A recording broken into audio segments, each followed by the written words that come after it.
Here's the truth as I know. There are things that happen in this world that can't be explained. And just because you don't believe in something doesn't mean it can't hurt you. I'd heard tales of the trail for years. Every old-time hiker I ran into had a story about their time on the trail. How they were just dropped into it without warning, and they were never the same again.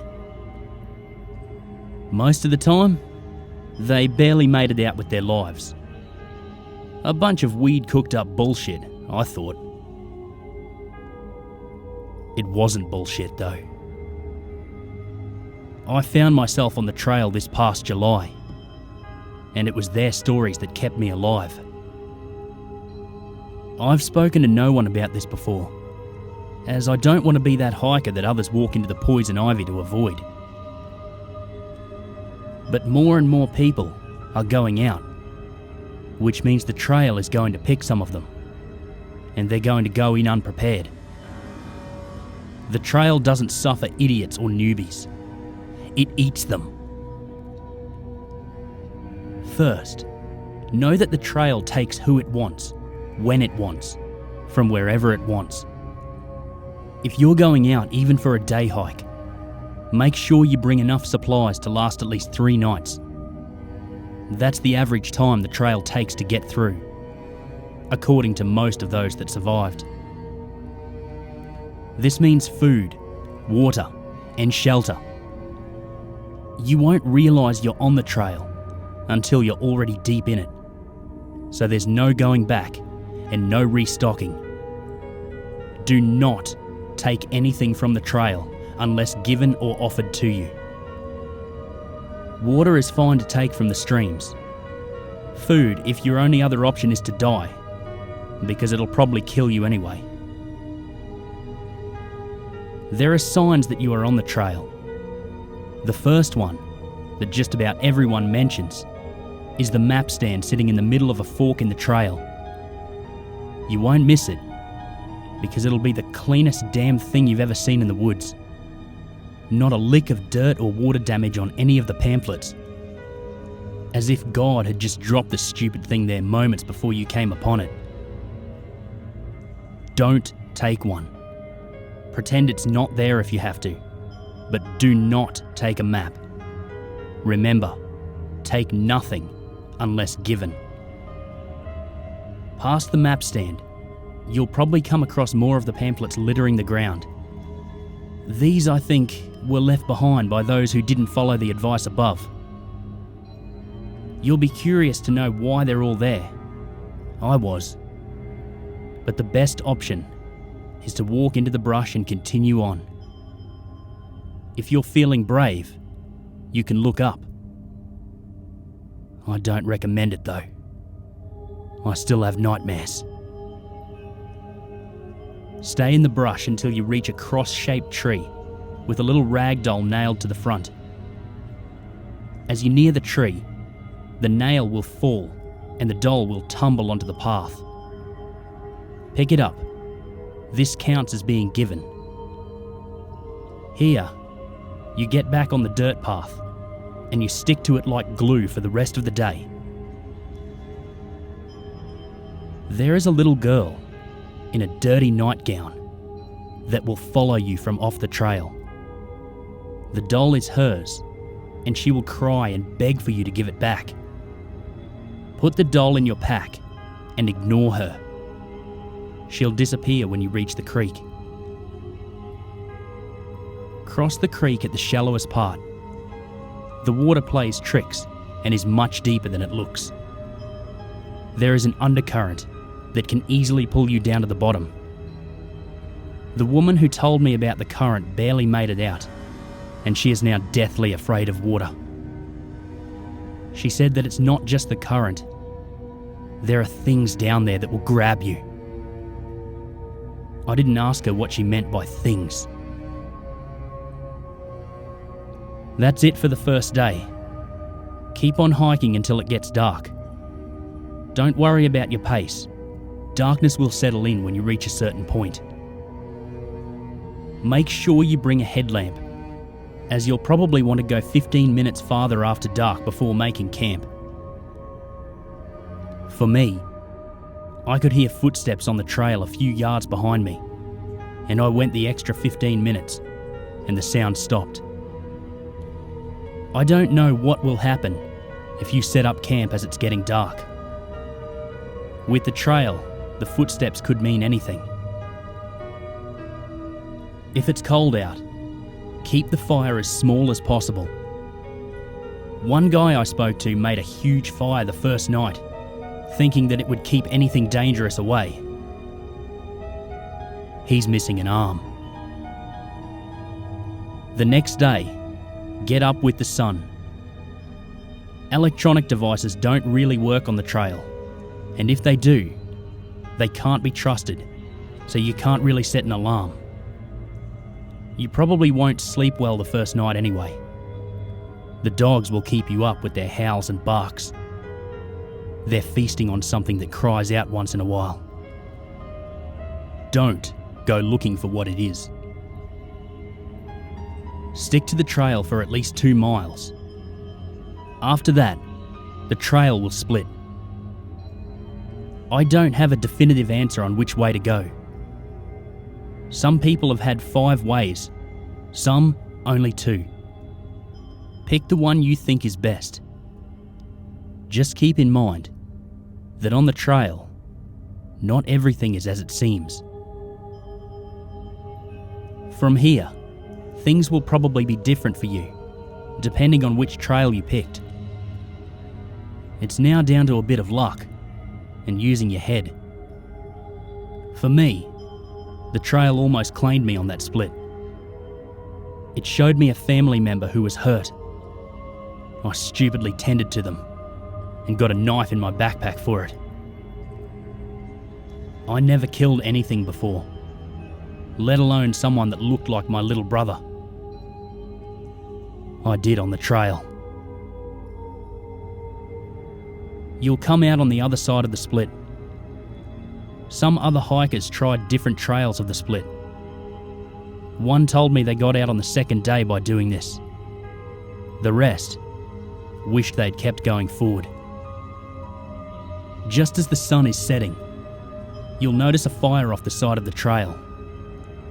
A woman will be sitting at it, stoking it with a branding iron. She'll offer for you to join her. I got the impression that not doing so would be a bad idea, so I suggest you do the same as me and sit. Stay as long as you're able to, and don't look bored. She branded my forearm for yawning. It burns terribly when I think of the trail. She'll offer you food. It's not bad, so eat it. Once finished, you can get up, and she'll only watch you silently as you return to the trail. Continue on until you reach the briar patch. The briar patch stretches for what looks like miles in either direction. The only way to move forward is to go through. The thorns change the farther you go, and if you aren't wearing long sleeves and pants, you'll be torn up before you make it halfway. That's when the thorns change completely to what look like little mouths. They dart out from beneath leaves, bell-shaped things coloured yellow and purple, and like leeches, they will attach to you. Remove them as fast as you can, or you probably won't make it out of the patch. Be careful, as they'll sometimes squirt your blood back at you, and being blinded by it will only make getting out harder. The last thing on the 3rd day is probably the easiest and hardest thing. You should come to a house in the middle of the woods. I heard crying from it. Others hear screams or strange voices. This is what you need the doll for. There won't be a trail anywhere, and entering the woods will just bring you back to the house.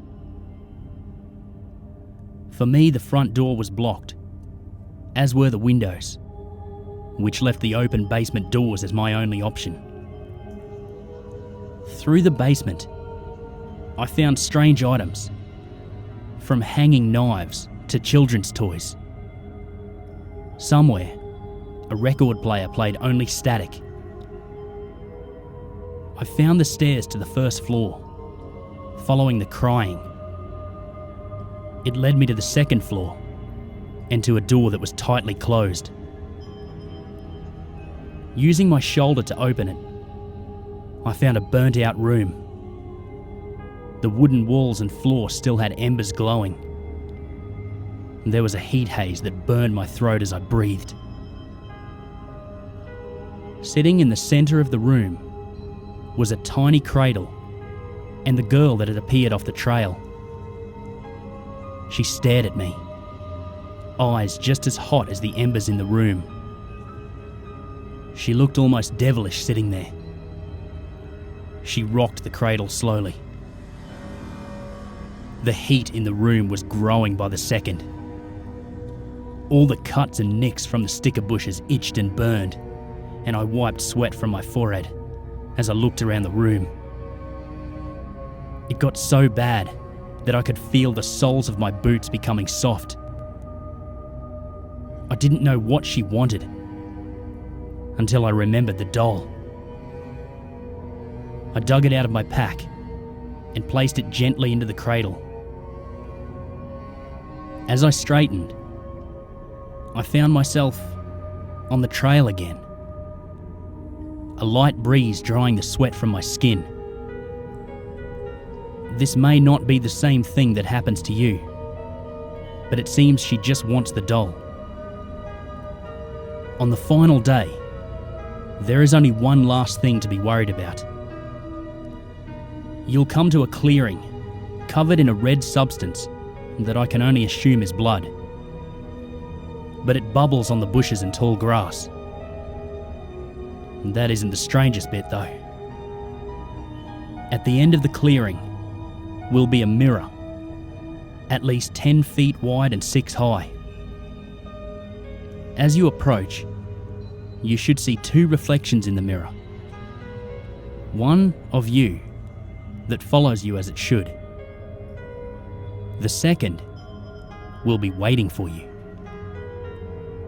It'll do nothing at first. At least mine didn't. But as soon as I was level with it, I felt the coldness of metal against my neck. In a flash, the strange reflection had moved to be behind me, and in its hand was a blade.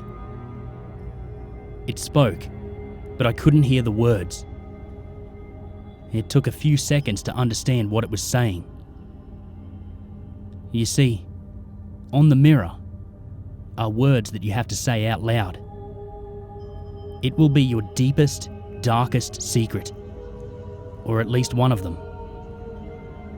Your reflection is asking you if it is your darkest secret, and if you say no, you have to say that instead. Either way, be honest. The knife at your throat should be enough warning not to test the mirror. If you pass this, then the mirror should become transparent. Walk to the mirror and step through and pray that your trip on the trail was as short as mine. Every story I've heard ends with the mirror, but that doesn't mean that others that didn't survive didn't have other experiences. This isn't a list of everything, only those things I've experienced myself. The trail changes, and you could face all of these, or none of these. Be careful if you still decide to go hiking. I, for one, will stay away from the trails from now on. All of them.